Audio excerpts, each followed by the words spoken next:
Sa gitna ng pinakamalaking kontrobersyang kinakaharap ng kanyang administrasyon, isang mabigat na hamon ang kinakaharap ngayon ni Pangulong Ferdinand Marcos Jr. Ang patunayang walang pinipili ang kanyang pamahalaan sa pagpapanagot sa mga sangkot sa umano'y anomalya sa flood control projects kahit pa isa sa mga posibleng managot ay malapit sa kanya at bahagi ng kanyang pamilya. Si Angel Pastor magbabalita live. Magandang gabi, Angel.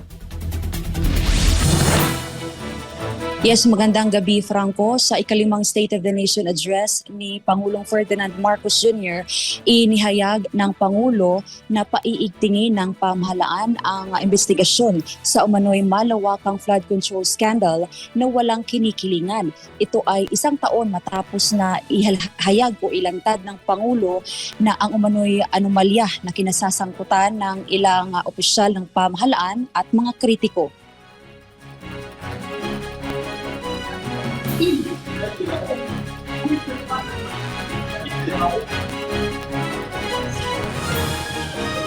Noong nakaraang taon, tahasang sinabi ni Pangulong Marcos Jr. ang katagang mahiya naman kayo kaugnay ng umano'y malawakang anomalya sa flood control project sa bansa. Sinabi ito ng Pangulo noong House Speaker pa ang kanyang pinsang si Martin Romualdez.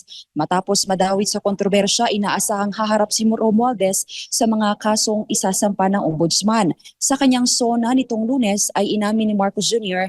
na nasasaktan siya sa nalalapit na pagsasampa ng patong-patong na kaso laban sa kanyang pinsan. Gayunman, iginit niyang hindi dapat manaig ang relasyon sa pamilya at mga kaibigan sa kanyang tungkulin bilang Pangulo ng bansa.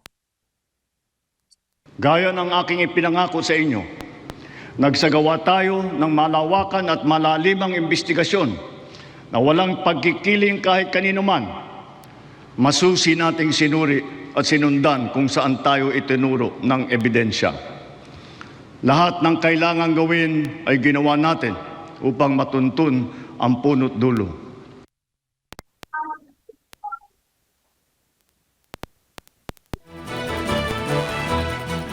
Ayon sa Pangulo, hindi naging madali ang sitwasyon dahil sa isang miyembro ng kanyang pamilya ang posibleng maharap sa seryosong mga kaso. Hindi ako pangulo ng aking pamilya. Hindi ako pangulo ng aking kaibigan.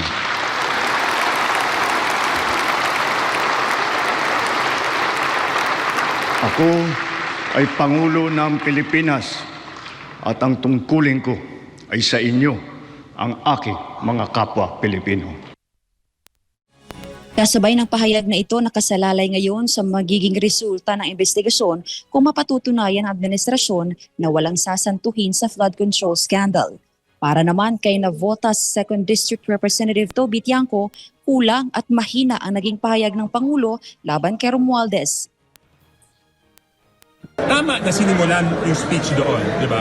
Pero kulang. Tsaka nahihinaan ako. Kasi ano ibig sabihin ng masakit sa akin pero kailangan ipatupad yung batas, di ba? So, anong mensaheng tatanggapin ng mga tao no? Mas maganda nun, kung ako yung gumawa ng speech, ang ilalagay ko doon is, pinsan ko man yan, dapat panagutan niya ng buo ang mga ginawa niya sa ilalim ng batas. At pinsan ko man yan, wag niyo hihinaan yung kaso at hindi ko siya proteksyonan. Dagdag pa ni Tiangco, dapat mapanagot si Romualdez at hindi lamang ang mga kalaban ng administrasyon. Accountability is for everyone, no?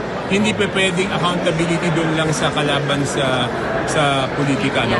Dapat ang accountability para sa lahat, no? Kasi yan ay tungkol sa pera ng taong bayan, so dapat lahat ng managot ay dapat panagutin.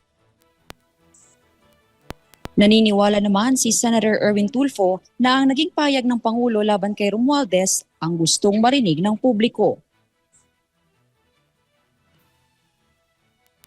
Dagdag pa niya, si Romualdez na ang bahalang ipagtanggol ang kanyang sarili sa ombudsman. I believe that's what the people wanted to hear kanina, na kahit na pinsan niya nagkamali sa kakasuhan niya. So, yun yung sinabi ng Pangulo.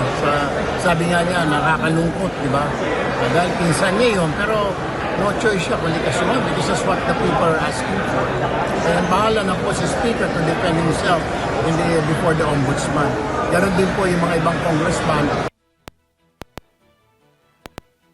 Samantala, tumugon naman si dating House Speaker Martin Romualdez sa posibilidad ng pagsasampa ng kaso ng Ombudsman laban sa kanya. Saad niya, masakit man ang sitwasyon para sa kanilang pamilya, iginagalang niya ang naging pahayag ng Pangulo. Diin pa niya na hindi siya kailanman humingi ng anumang pabor sa kanyang pinsan.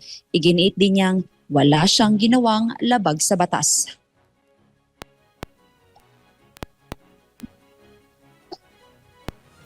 Sa ngayon, Franco, patuloy na susubaybayan ng taong bayan kung magiging patas ang proseso at kung mapapanagot ba ang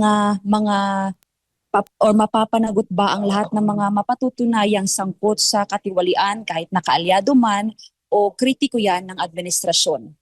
Yan muna ang balita dito. Franco? Maraming salamat, Angel, sa iyong live report. Hindi dumalo sa ikalimang State of the Nation Address o SONA ni Pangulong Bongbong Marcos ang ilang senador mula sa minority bloc. Ayon sa kanila, paraan ito ng kanilang pagprotesta dahil umano sa gumuguhong demokrasya. Si Sheena Torno magbabalita live. Magandang gabi, Sheena. Magandang gabi mo yung mga minority senators dito nga sa ikalimang State of the Nation Address o SONA ni Pangulong Bongbong Marcos. Particular na nga itong sa Senate Minority Leader Alan Peter Cayetano. Samaan loob namin dahil pinagkukulong, kinakasuhan ang minority. Yun lang, parang hindi ko kaya eh. Samaan loob ko dyan eh. Yan ang dahilan ni Senator Amy Marcos, ang nakatatandang kapatid ni Pangulong Bongbong Marcos kung bakit hindi siya dumalo sa ikalimang State of the Nation Address o SONA.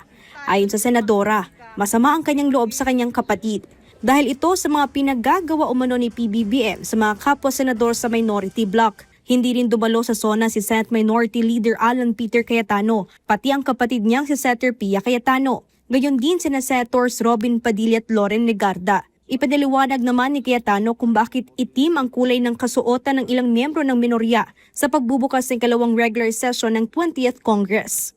Ako, mas preference ko siguro panoorin na lang sa TV. Baka mas komportable din yung administrasyon that way, and it's my simple way of protesting pati sa pagblablak. But I really believe that our democracy is in danger, and talagang pag nagsalita ka, target ka bigla. Sa kabila nito, pagtutuunan ng pansin ng Senado sa ikalawang regular session ng 20th Congress sa mga panukalang batas na kabilang sa priority agenda ng Legislative Executive Development Advisory Council o LEDAC. Kabilang dito ang pagpapababa ng presyo ng mga bilihin, pagpapalaki ng take-home pay ng mga manggagawa at pagpapamura ng kuryente. Kasama din ang pagpapabilis ng infrastruktura at pagpapalakas ng micro, small and medium enterprises o MSMEs. Let us build an economy worthy of the strength of our people, one where work provides security, daily needs are within reach, and the fruits of growth are felt in every Filipino home. The task before us is urgent and clear. Let us come together as one Senate.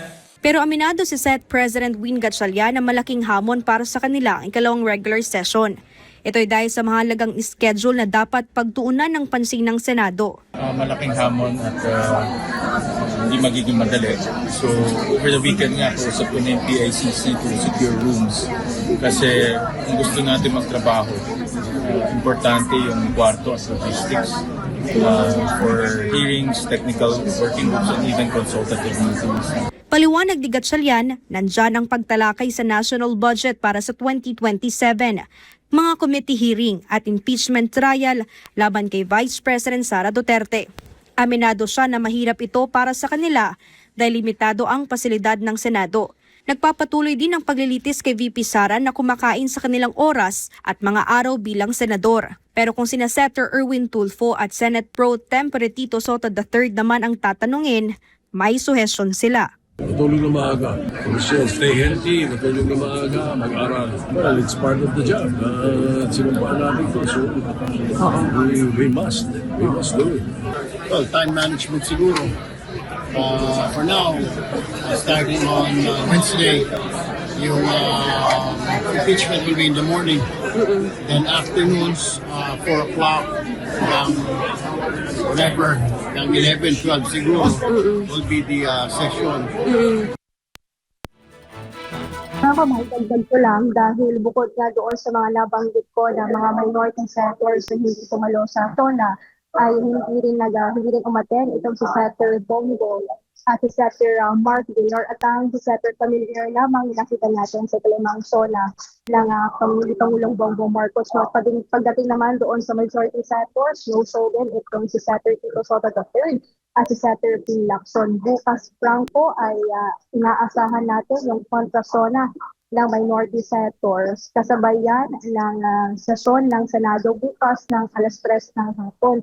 Patungkol ito sa mga laman o pahayag ni Pangulong Bongbong Marcos sa kanyang talumpati sa kanyang ikalimang SONA. Franco. Maraming salamat, Sheena Torno, sa iyong live report. Sa ikalimang SONA ni Pangulong Ferdinand Marcos Jr. nakapagtala ang kapulisan ng mahigit 50 rallyista na nahuli at ikinulong dahil sa iba't ibang paglabag. Alamin ito sa report ni Almar Forsuelo. Nakuna ng video ng mga personal ng Quezon City Police District o QCPD ang ilang kabataang nakatakip ang mukha habang nagba-vandalize ng pader sa isang pribadong property sa Commonwealth Avenue.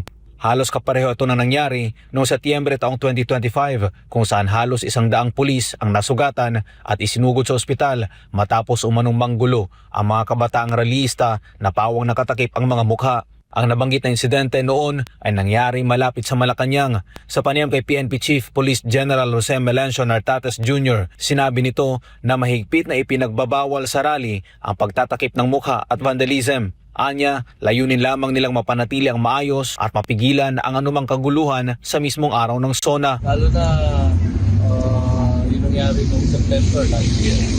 Isa yun naman, di ba?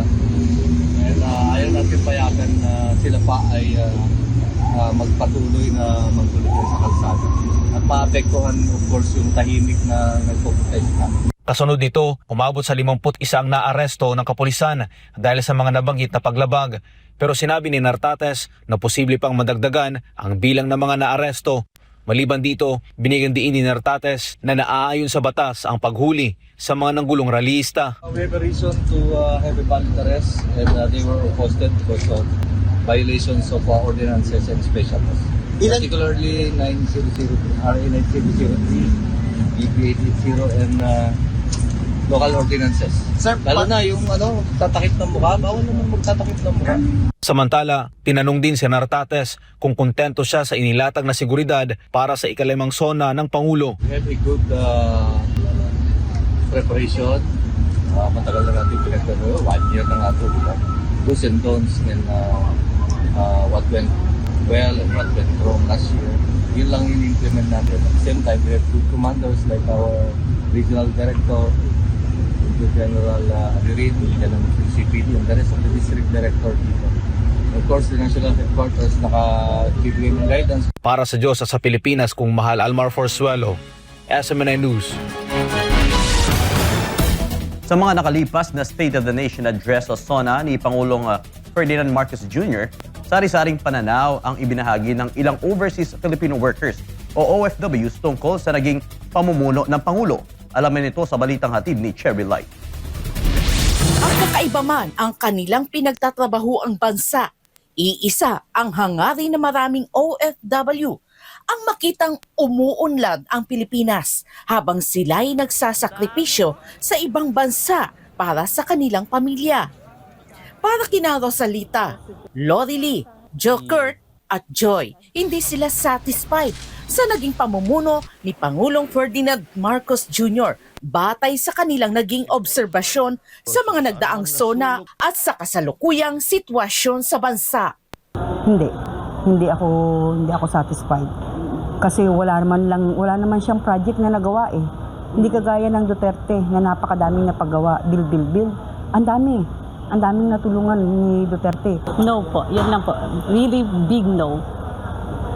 Maraming mga project, actually may mga project din siya, pero yung satisfaction, hindi po siya ganun ka-impact. Wala talaga, as in. Para sa akin, hindi ako satisfied kasi simula naman po magulo eh. Ang gulo ng politika. Hindi masyado. Kasi yung taas ng bilihin, grabe. Doon mo din siya makikita eh. Dapat bumababa din yung bilihin. Mayroon namang ilang OFW na nagsabing nasa gitna ang kanilang satisfaction rating sa Pangulo. Ayon sa kanila, may mga positibong hakbang ang administrasyon, ngunit mayroon ding mga pangakong hindi pa nila nakikitang ganap na naisakatuparan. 50-50. Kasi meron siyang zona na hindi natutupad, merong natutupad, merong pangako, merong mapako. Parang gitna lang po. Kasi meron naman po kasing may maganda, may masama, di ba? Na hindi natutupad. Mayroon ding OFW na nagsabing mahirap para sa kanya ang magbigay malinaw na assessment dahil matagal na siyang wala sa Pilipinas at umaasa lamang sa mga balitang napapanood at nababasa. In terms of satisfaction, I really don't know kasi hindi naman ako nakatira sa Pilipinas. So hindi ko ramdam kung ano talaga. Pero kung based sa news at mga nangyayari, sa sobrang dami ba naman ng fake news ngayon, so ang hirap din maniwala kung ano talaga. Para sa Diyos at sa Pilipinas kung mahal, Cherry Light, SMNA News. Negatibo ang impresyon ng ilang residente ng Davao City sa State of the Nation address ni Pangulong Marcos Jr. Si MJ Mondihar magbabalita. Sa pinakabagong SWS survey, naitala ang -35 na net satisfaction rating ni Pangulong Bongbong Marcos Jr. sa Mindanao. Sa pangkalahatang trust rating naman ng SWS, bumaba ang tiwala sa kanya sa bagong record low na 34%, kung saan ang Mindanao may pinakamataas na antas ng distrust. Sa latest na regional breakdown ng Pulse Asia Survey, nakakuha si Marcos ng napakababang 7% approval rating sa Mindanao, habang 85% naman ng mga sumagot sa rehiyon ang hindi nasisiyahan o disapprove sa kanyang pamumuno. Yan ang pre-SONA rating si Marcos Jr. sa gitna ng mga isyu ng korupsyon sa kanyang gobyerno, lalo na ang anomalya sa flood control kung saan wala pang big fish na papanagot. Nariyan din ang issue ng maling prioritization sa liderato dahil inuuna umano ang impeachment sa kabila ng bagsak na ekonomiya at epekto ng mataas na presyo ng langis dulot ng Middle East crisis. At dahil SONA na naman ni Mr. Marcos, tinanong natin ang ilang residente dito sa Davao City kung kapanipaniwala ba ang ulat sa bayan. Paiba-iba yung pag-ano niya. Meron bang future of the poor? Diba? Bakit niyo po nasabi, ma'am, nakatawa-tawa, ma'am? Kasi pag kinakausap ko kasi siya, pag ini-interview, kasali kasi yung nagkakamot. Hindi ba yung concentrate na siyang sumagot? Yun lang. Dapat ipakita niya na wala bang nangyari sa panahon ngayon, walang nangyari. Alam na niya. Hindi yung paiba-iba yung kwan niya, salitan niya. Di ba, magugulat ka na lang. Iba ngayon. Pag ano na naman, iba na naman. Pabago-bago ba? Ang ganun.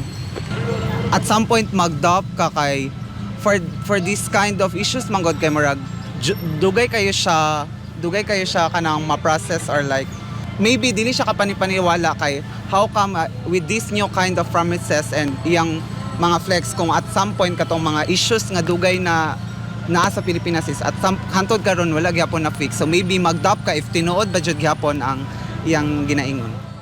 Wala, hindi ako tumitingin manood ngayon sa kanya kan. Balik-balik pa rin, walang nangyari. Ayawan ko lang kung sabihin pa niya mahiya naman kayo, dapat ang sabihin niya mahiya naman tayo. Yun ang magandang sasabihin dapat. Kaya sa nakikita natin, imposible naman. Hindi yan lalo na sa mga insertion sa mga budget.